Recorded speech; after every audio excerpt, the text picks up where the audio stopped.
बहुत समय पहले की बात है। चंदनपुर गांव में जगन नाम का एक व्यक्ति अपनी पत्नी और बच्चों के साथ रहता था। उसके पिता एक मशहूर आदमी थे, क्योंकि उनका एक ढाबा था, काका देशी तंदूरी चिकन। उनके जैसा चिकन तंदूर कोई बना ही नहीं पाता था। लोगों की भीड़ जमा रहती थी खाने के लिए। उन्हें चाहिए तो सिर्फ काका का चिकन तंदूर ही चाहिए था। काका के साथ उनका बेटा जगन भी हाथ बंटवाया करता था, और अब उसे भी चिकन तंदूरी बनाना अच्छे तरीके से आ चुका था। लेकिन कहते हैं ना, जब किस्मत करवट लेती है तब सब कुछ अच्छा भी हो जाता है और बुरा भी। इस बार जगन के साथ बहुत बुरा हुआ। जगन के पिता एक बड़ी बीमारी में फंस गए थे। बहुत दवाइयों के बाद भी उनका बचना नामुमकिन था, और कुछ दिन बाद आखिरकार वे इस दुनिया को छोड़कर चले ही गए। पिता के मरने के बाद जगन पर बहुत सारा कर्ज आ गया था, इसलिए उसने अपना ढाबा बेच दिया और ढाबा बेचने से कर्ज चुका दिया। फिर घर बार भी अच्छे से चलने लगा। लेकिन कहते हैं ना, घर पर बैठकर पैसा बढ़ता नहीं, बल्कि काम करने से होता है। ठीक उसी तरह जगन के पास भी पैसों की तंगी होने लगी। अब उसके पास इतने पैसे नहीं थे कि वो फिर से ढाबा खोल सके, इसलिए उसने उसी ढाबे पर नौकरी करना शुरू कर दिया। जगन जब से ढाबे पर गया तब से लोगों की भीड़ बढ़ने लगी थी। लोगों को काका के तंदूरी चिकन का स्वाद अब जगन के हाथों में भी महसूस होने लगा था। लोग रोज आते, तंदूरी चिकन खाते और ढाबे की तारीफ करते। जगन भाई, एक बात बोलूं? कसम से आज काका की याद आ गई। वही स्वाद, वही मसाले, वही महक, मानो हम सबको सब कुछ मिल गया हो। ऐसा चिकन तंदूरी मैंने पहले कभी नहीं खाया, सिर्फ तुम्हारे पिताजी को छोड़कर। हमें लगता है तुम्हारे अंदर तुम्हारे पिताजी की आत्मा रहती है, नहीं तो उनके जैसा बढ़िया चिकन तंदूरी कोई बना ही नहीं सकता। अरे भैया, सब ऊपर वाले की लीला है। उन्होंने जैसा चाहा हम वैसे बन गए। और रही बात मसाले की, तो मुझे अपने बापूजी के सारे मसाले आते हैं। इसमें कितना क्या पड़ेगा मुझे सब पता है, इसलिए आज तुम्हें वही काका वाला स्वाद मिल रहा है। ऐसे ही लोग आते, जगन से थोड़ी बात करते, चिकन तंदूरी खाकर अपने घर चले जाते।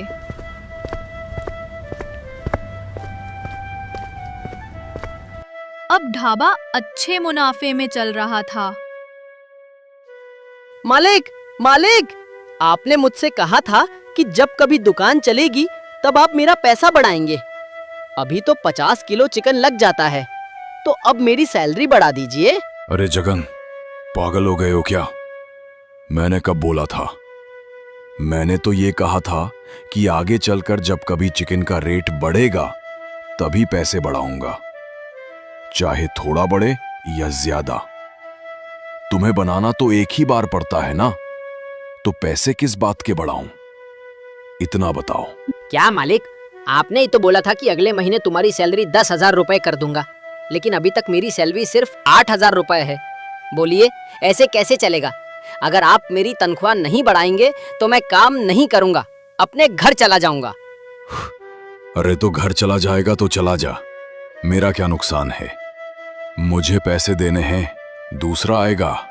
2 दिन मेरा ढाबा नहीं चलेगा, पर तीसरे दिन तो चल ही पड़ेगा ना। अगर तुझे काम करना है तो ठीक है, नहीं तो जा, मुझे कोई दिक्कत नहीं। इतना सुनकर जगन घर वापस लौटने लगा। घर लौटते वक्त उसने सोचा, क्यों ना किसी दूसरे ढाबे पर बात कर लूं, और ये सोचकर वो दूसरे ढाबे पर गया। भैया, मैं काका ढाबे वाले का बेटा हूँ, मुझे काम की बहुत जरूरत है। क्या आप मुझे काम पर रख सकते हैं? मैंने सुना है कि आप अपने कारीगरों को अच्छा पैसा देते हैं। अगर मुझे 10,000 महीना दे दें तो मैं काम कर लूंगा। बोलिए, क्या आप मेरी बातों से सहमत हैं? हाँ, जरूर, क्यों नहीं। मैं आपकी बातों से सहमत हूँ, लेकिन मेरे पास एक कारीगर पहले से है, उसे मैं हटा नहीं सकता। और मेरे पास इतने पैसे भी नहीं हैं कि मैं 2 कारीगर रख सकूं। और हाँ, एक बात और कहना चाहता हूं। ये जो आप अपने बाप के ढाबे वाले का नाम लेकर प्रचार करते जा रहे हैं, वो दिन अब गए। अब आपको खुद अपने दम पर एक नया नाम खड़ा करना होगा। मेरी बात समझ गए या और समझाऊं? नहीं नहीं भाई साहब, मैं समझ गया। आप जो कह रहे हैं मैं बिल्कुल समझ रहा हूँ। एक दिन मैं खुद अपने दम पर अपना ढाबा खोलूंगा, आपसे वादा करता हूँ। बस वक्त मेरा साथ दे दे, मैं सब कुछ पहले जैसा कर दूंगा। इतना बोलकर जगन घर चला आता है।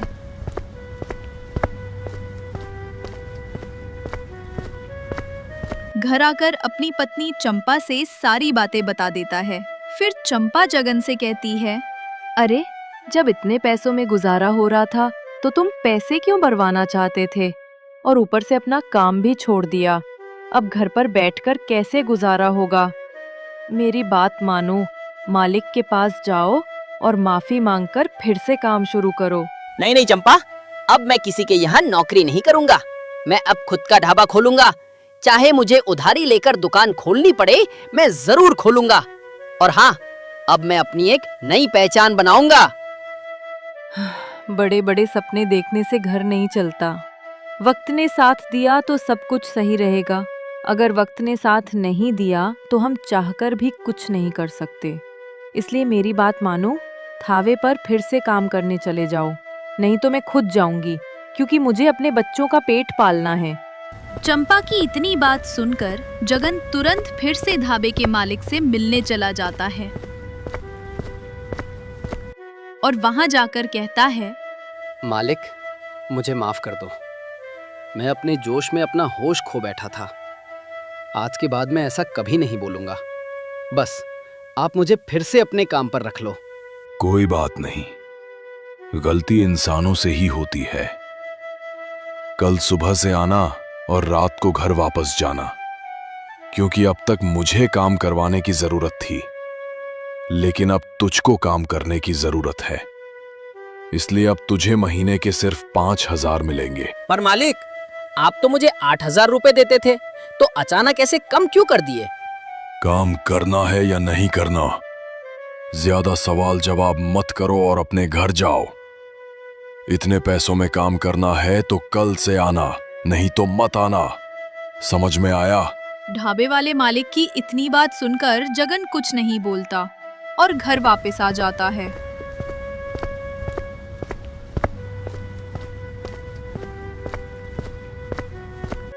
उसे पता था कि ये सब उसकी पत्नी के कहने पर हो रहा है, लेकिन जगन करता भी क्या? इतना सोचकर जगन सो जाता है। सुबह होते ही वह फिर ढाबे पर पहुंच जाता है। वहां मालिक उससे खूब काम करवाता है। चिकन तंदूरी बिक जाने के बाद भी मालिक उसे ढाबे पर ही खड़ा रखता है, बैठने तक को नहीं कहता। पहले जगन को शाम तक छुट्टी मिल जाती थी, लेकिन अब उसे रात को ही छुट्टी मिलती है। वह थक हार कर घर जाता है और जो भी पैसे कमाता है चंपा को दे देता है। चंपा कभी उसका हाल नहीं पूछती थी। उसे प्यार था तो बस पैसों से। जगन को ये बात बहुत बुरी लगती थी।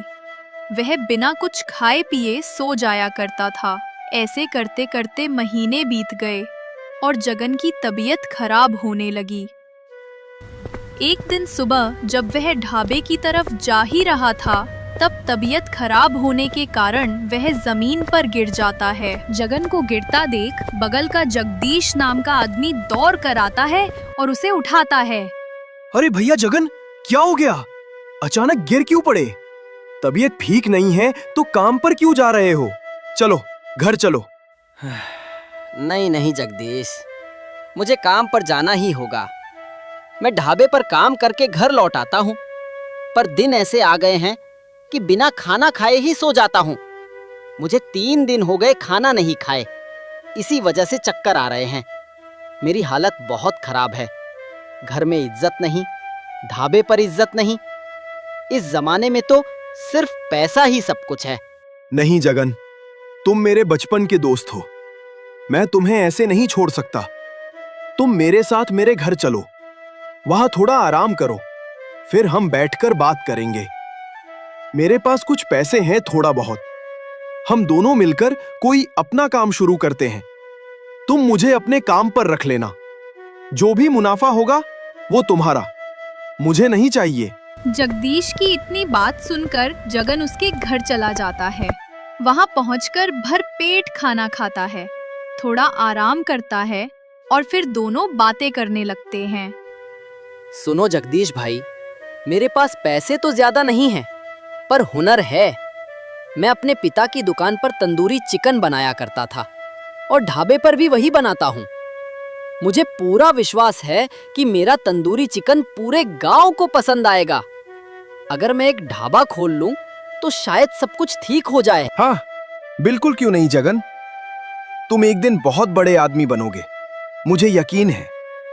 लेकिन शुरुआत हम ढाबे से नहीं कर सकते, क्योंकि हमारे पास उतना पैसा नहीं है। इसलिए मेरी बात मानो, मेरे पास जो थोड़े पैसे हैं वो ले लो और एक ठेला खरीद लो। ठेले पर ही शुरुआत करो। अगर काम चल निकला तब ढाबा खोल लेना। हाँ, तुम बिल्कुल सही कहते हो। मैं भी सोच रहा हूँ कि देसी चिकन तंदूरी के नाम से एक ठेला चलाऊं। जब पैसे इकट्ठा हो जाएंगे तब अपना ढाबा खोल लूंगा और तुम मेरे साथ काम करना। जो भी मुनाफा होगा उसमें तुम्हारा हिस्सा जरूर रहेगा। इतनी बातें करने के बाद जगन जगदीश से पैसे लेकर अपने घर जाता है।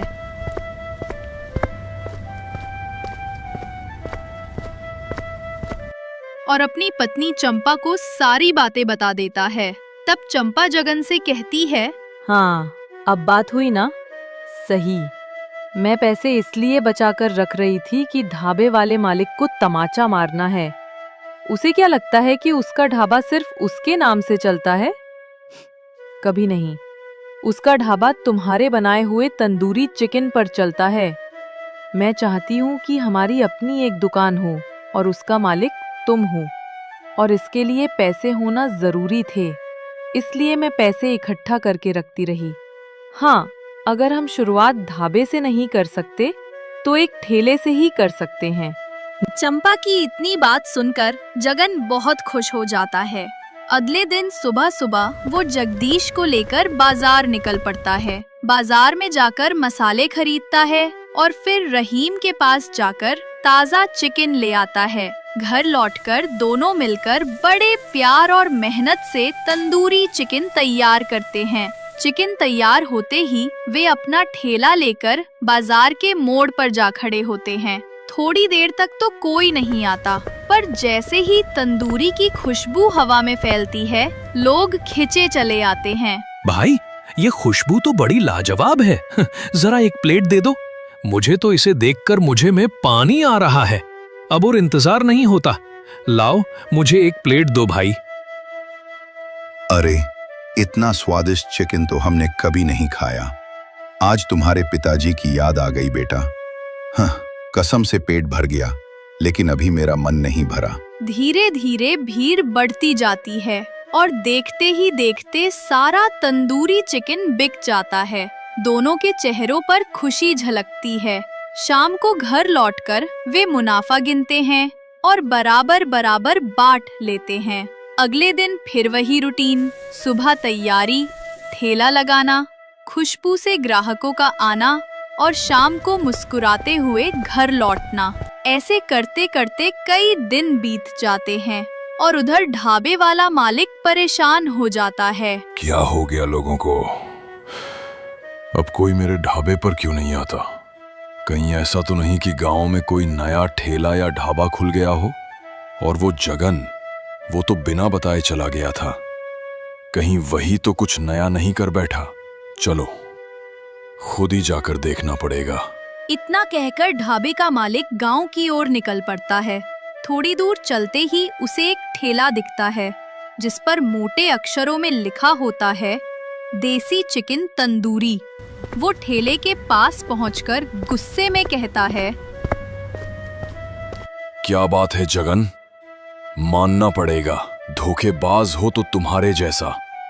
बिना बताए मेरे ढाबे से भाग गए और अब यहाँ अपना ठेला चला रहे हो। मैं तुम्हारा इंतजार करता रहा और तुमने मुझे धोखा दे दिया। नहीं मालिक, ऐसी कोई बात नहीं है। मैं कैसे दुकान खोल सकता था? मेरे पास तो पैसे ही नहीं थे। ये तो मेरे दोस्त जगदीश की मेहरबानी है जिसने मदद की।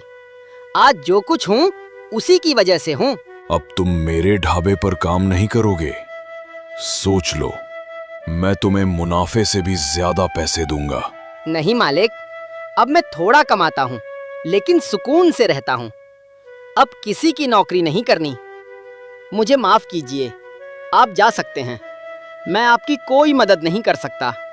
जगन की इतनी बात सुनकर ढाबे का मालिक वहाँ से गुस्से में चला जाता है। इधर सारा चिकन तंदूरी खत्म करने के बाद जगन और जगदीश दोनों घर लौटते हैं। मुनाफा बराबर बांटने के बाद जगदीश अपने घर चला जाता है। घर पहुँचते ही वो देखता है कि ढाबे का मालिक पहले से ही उसके दरवाजे पर खड़ा इंतजार कर रहा है। सुनो जगदीश बेटा, मैं तुमसे थोड़ी बात करना चाहता हूँ। देखो, कब तक तुम एक ठेले के मालिक बने रहोगे? मेरे साथ हो आओ, ढाबे का मालिक बनो। लोग तुम्हारी इज्जत करेंगे। ठेले वाले की कौन इज्जत करता है, तुम ही बताओ। और देखो, मैं तुम्हें सिर्फ मजदूरी नहीं दूंगा, मुनाफे का हिस्सा भी दूंगा। बस तुम्हें मेरे लिए थोड़ा काम करना होगा।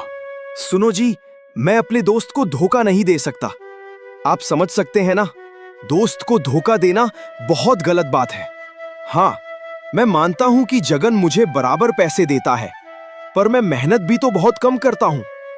बस ग्राहकों का इंतजार करता हूं, थोड़ा बहुत हाथ बटाता हूं, तो जितना मिल रहा है वही मेरे लिए बहुत है। जगदीश, तुम भोले के भोले रहोगे। मेरा मतलब समझो, अगर मेरे यहाँ काम करोगे तो तुम ढाबे के मालिक बनकर रहोगे। तुम्हारे नीचे 2-4 लोग काम करेंगे।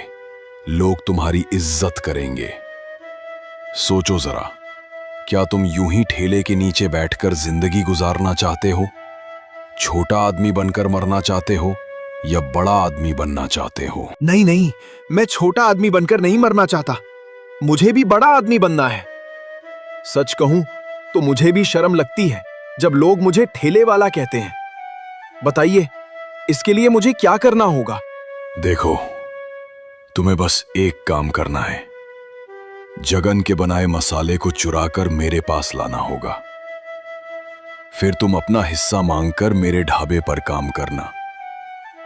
जैसे ही लोगों को वही स्वाद मेरे ढाबे पर मिलेगा, फिर कोई भी उस ठेले पर नहीं जाएगा।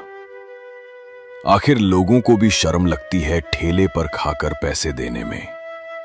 इतना कहकर ढाबे का मालिक मुस्कुराता है और वहां से चला जाता है। दूसरे दिन हमेशा की तरह जगन और जगदीश सुबह सुबह घर पर तंदूरी चिकन तैयार करते हैं और फिर गांव के बीचों बीच ठेला लगा देते हैं।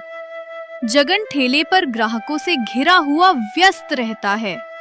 उसी मौके का फायदा उठाकर जगदीश चुपके से जगन के मसाले को उठा लेता है और बहाना बनाकर वहां से चला जाता है।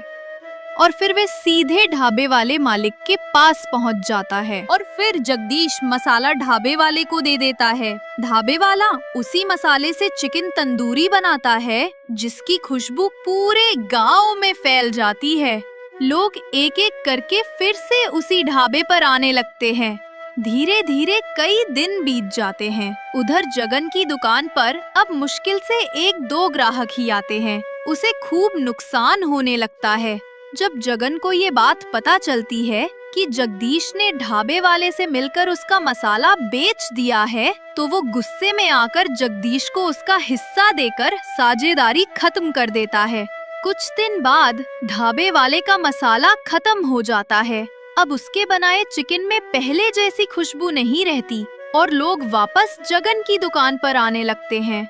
इस बार जगन समझ जाता है कि उसका मसाला ही उसकी असली पहचान है। धीरे धीरे उसकी दुकान फिर से चलने लगती है और उधर ढाबे वाले की हालत पहले जैसी हो जाती है। खाली दुकान और मक्खियाँ भिन भिनाती रहती हैं।